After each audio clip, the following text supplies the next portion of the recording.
Cigarette খেলে 40 দিন নামাজ রোজা কবুল হয় না, এটা কি হাদিস দ্বারা প্রমাণিত? ধূমপানকারীর মুখ থেকে যে দুর্গন্ধ হয়, ধূমপানকারী নিজে যারা আছেন, আমি মাঝে মধ্যে বলি ভাই, নর্দমার কাছে ড্রেনের কাছে গিয়ে একটু ড্রেনের গন্ধটা শুকে, এরপর নিজের মুখের গন্ধটা শুকে দেখেন যে ওইটার চাইতে আপনার মুখের গন্ধ মারাত্মক।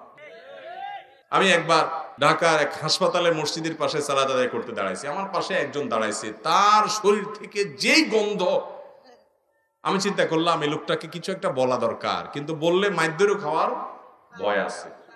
তো আমি তাড়াতাড়ি পকেট থেকে কাগজ কলম নিয়ে বের করে সুন্দর করে লিখলাম, ভাই যেই গন্ধ ভাই আজকে আমি শুকতে হলো, আমার সালাত নষ্ট হওয়ার উপক্রম। কি সালাত আদায় করছি, মনোযোগ পুরাটা আপনার দুর্গন্ধে আমার দখল করে নিয়ে গেছে।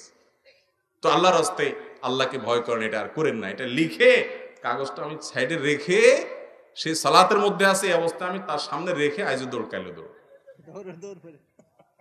যে আমার দরকার হলো তার নাসিহা করা, মাইদ্যর খাওয়ার তো দরকার নেই।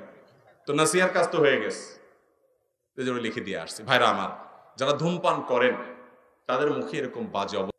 ইবনে মাজার একটি বর্ণনা আছে, সেটি হলো যদি কেউ মাদক সেবন করে, মাদক গ্রহণ করে এবং এর ফলশ্রুতিতে সে নেশাগ্রস্ত হয়ে যায়, 40 দিন যাবত তার সালাত কবুল হবে না, ইবাদত কবুল হবে না। তো ধূমপানটা তো, এটা তো এর ফলে এক নম্বর কথা হলো মানুষ আসক্ত হয় না, মাতলামি করে না, মাতলামি আসে না।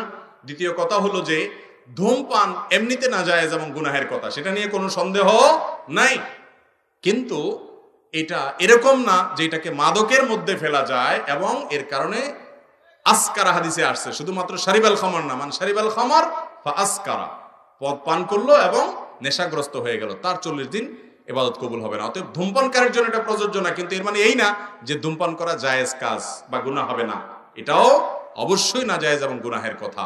নোংরা একটা জিনিস এই ধূমপান, বিষপান, লেখাই আছে যে এটা স্বাস্থ্যের জন্য ক্ষতিকর, তারপর আবার পয়সা দিয়ে কিনে খাই। আল্লাহ তাআলা আমাদেরকে বুঝার তৌফিক দান করুন।